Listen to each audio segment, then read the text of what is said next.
What's up, YouTube? It's your boy, Young Philip, and I'm back with another video for y'all today.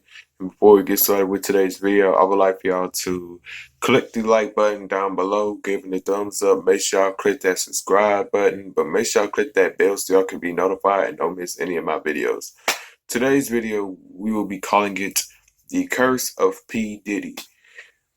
And before I get started, before y'all start getting confused, like what's the curse of P Diddy? It's basically like the list of people or artists or individuals who dealt with the worst just from dealing with P Diddy. So without further ado, let's begin. To start off the list of the curse of P Diddy, we have Mr. Craig Mack. He was signed to Bad Boy Records and he released his debut album, Project Funk the World, which debuted at number 2 or number 1. But it sold over 500,000 copies and it went gold. But somehow his relationship with up-and-coming artist the Notorious B.I.G. went sour when they took shots at each other on the Flavor in Your Ear remix. And then on Yo MTV Raps, Puff was lying about working with Craig Mack for his second album, and he was completely booted from the label Bad Boy.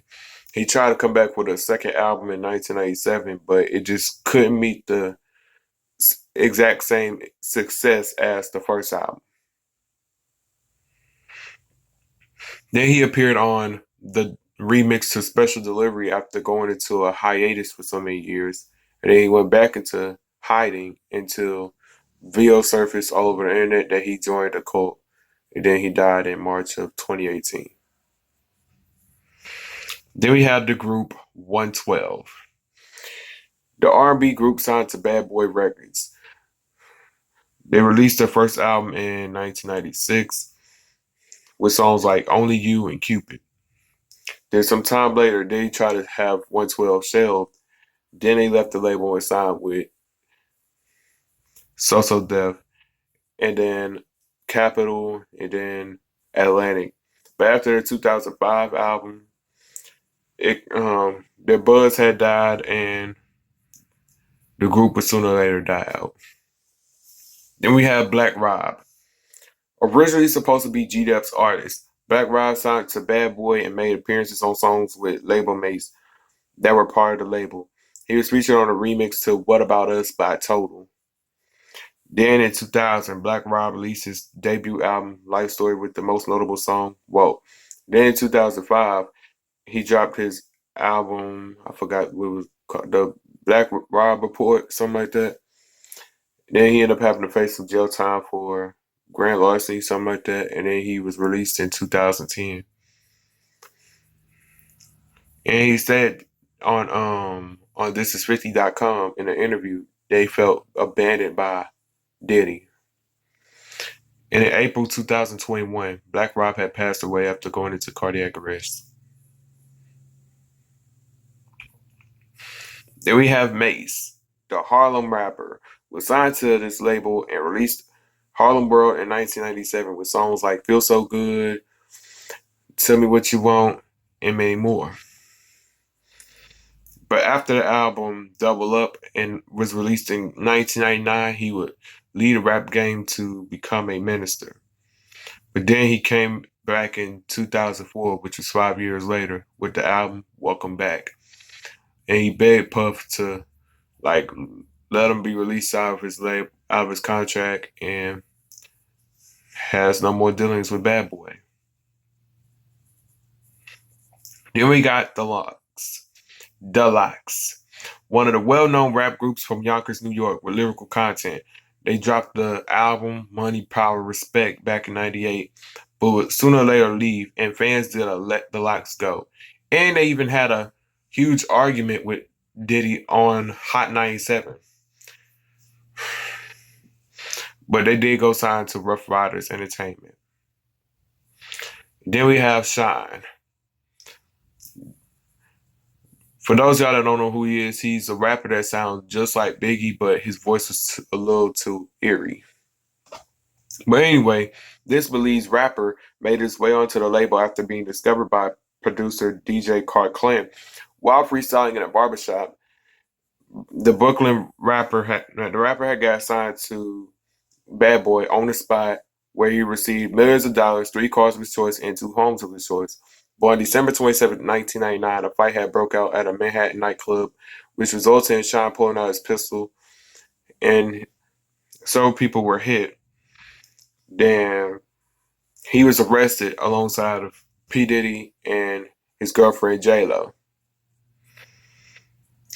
Sean's self-titled album was released in September 2000 with 3 singles. In June 2001, he was sentenced to 10 years in prison, and he severely cut ties with Bad Boy. Many individuals, including Sean himself, felt that Diddy was being shady by using 2 to 3 different lawyers. But he signed to Def Jam, and he had dropped Godfather Buried Alive in 2004 with one of the most notable singles, More or Less. But somehow he was released in 2009 and was deported back to Belize. Then we got the group Da Band, DABAND, a group that was on MTV's Making a Band. The group had released only one album with Bad Boy, Too Hot for TV in September 2003. Before they could release their second album, the group was dissolved. The only people who stayed on the label was Chopper, Ness, and Babs. But everybody else was dropped from the label. Then we got Loon, Loon, a rapper who was a rap artist that was signed to Bad Boy Records and got featured on I Need a Girl Part 1 and 2, but left the label in 2004 due to money dispute. In 2009, he left the music industry to become a Muslim. Around 2012-2013, he was sentenced to 14 years in prison for drug trafficking, but somehow he got released in 2020. Anthony Wolf Jones, a childhood friend of P Diddy and a bodyguard. He was accused of killing Suge Knight's friend in 1995, but no proof was shown. But then he himself was killed in 2003 at a So-So Def party. Then we have J Lo.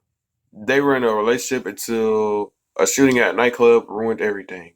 The shooting at a nightclub is what I just mentioned. Diddy was acquitted on all charges, and then they had broke up soon after. Then we got the Notorious B.I.G., one of my favorite rappers. One of the biggest artists on the label, with the best album, Ready to Die, that came out in 1994, and it became a commercial success. But somehow his life would change on March 9, 1997, which we all know. He was shot and gunned down in Los Angeles, and he died after his arrival to the hospital.